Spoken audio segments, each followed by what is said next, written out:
Daily. Taste the Daily. Jogulamba Gadwal జిల్లా politics మళ్లీ హీటెక్కాయా?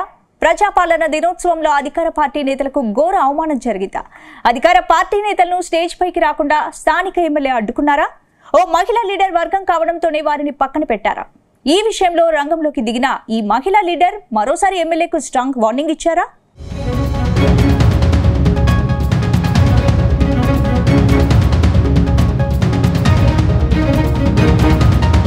జోగులాంబ గద్వాల జిల్లా రాజకీయాలు మరోసారి హీటెక్కాయి. ప్రజాపాలన దినోత్సవం సందర్భంగా నేతల మధ్య ఆధిపత్య పోరు మరోసారి బట్టబయలైంది.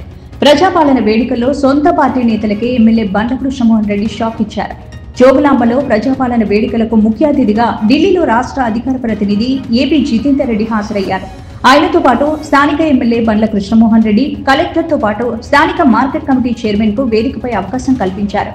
కానీ జిల్లా గ్రంథాలయ సంస్థ చైర్మన్ గా ఉన్న Neeli Srinivas, Alampur market committee chairman దొడ్డప్పను వేదికపైకి ఆహ్వానించకపోవడం చర్చనీయాంశంగా మారింది.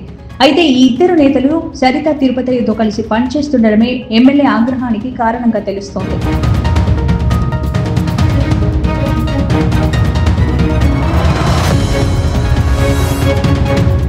అసెంబ్లీ ఎన్నికల తర్వాత నడిగడ్డ పాలిటిక్స్ హాట్ గా సాగుతున్నాయి. ఎమ్మెల్యే బండ్ల కృష్ణమోహన్ రెడ్డి, కాంగ్రెస్ నేత సరిత తిరుపతయ్య మధ్య ఆధిపత్య పోరు నడుస్తోంది. బీఆర్ఎస్ నుంచి గెలిచిన ఎమ్మెల్యే బండ్ల కారు దిగి హస్తం పార్టీలో చేరడంతో మొదలైన వర్గపోరు ఇప్పటికీ కంటిన్యూ అవుతోంది.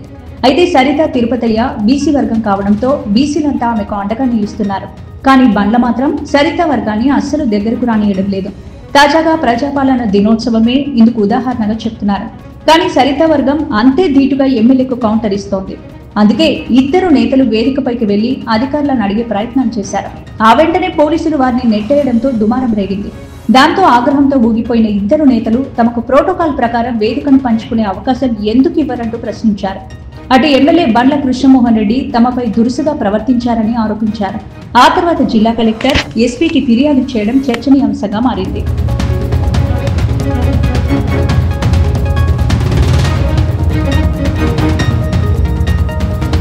అయితే ఎమ్మెల్యే బండ్ల కృష్ణమోహన్ రెడ్డి చర్యలపై సరిత తిరుపతయ్య భగ్గుమన్నారు. దేశవ్యాప్తంగా కాంగ్రెస్ పార్టీ బీసీల వైపు చూస్తుంటే ఎమ్మెల్యే బండ్ల మాత్రం బీసీ వ్యతిరేకిగా మారని ఆరోపించారు. బీసీ ఓట్లతో గెలిచిన ఎమ్మెల్యే బీసీ నేతలను కులం పేరుతో దూషించడం ఎంతవరకు కరెక్ట్ అని ప్రశ్నించారు. వచ్చే ఎన్నికల్లో బీసీల మద్దతు లేకుండా బండ్ల ఎలా గెలుస్తారో చూస్తామని హెచ్చరించారు. ఇప్పటికైనా ఎమ్మెల్యే బీసీ కాంగ్రెస్ నేతలకు క్షమాపణలు చెప్పాలని డిమాండ్ చేశారు. అయితే ఎమ్మెల్యే బండ్లను సరిత మరోసారి టార్గెట్ చేయడంతో ఈ వ్యవహారం ఎంతవరకు వెళ్తుందోనన్న చర్చ జరుగుతోంది.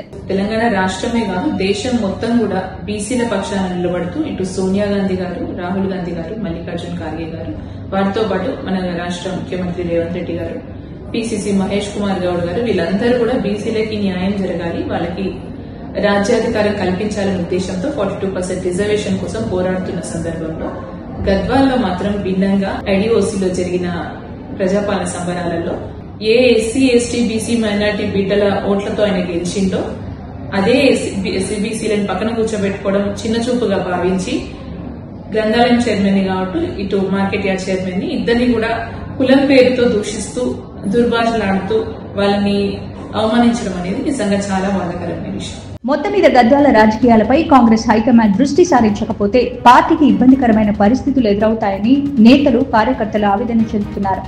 త్వరలోనే స్థానిక సంస్థల ఎన్నికలు సమీపిస్తున్న నేపథ్యంలో పార్టీ 2 వర్గాలుగా చీలుంటే బీఫామ్ ఇచ్చే అవకాశం ఎవరికి లభిస్తుంది?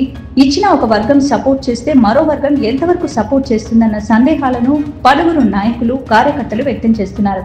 పార్టీ అధిష్టానం గద్వాల నియోజకవర్గంపై ప్రత్యేక ఫోకస్ పెట్టి సమస్యలు పరిష్కరించి లీడర్లు, క్యాడర్లు ఏకతాటిపైకి తీసుకొస్తే తప్ప పార్టీకి మంచి ఫలితాలు రావని రాజకీయ విశ్లేషకులు అంటున్నారు.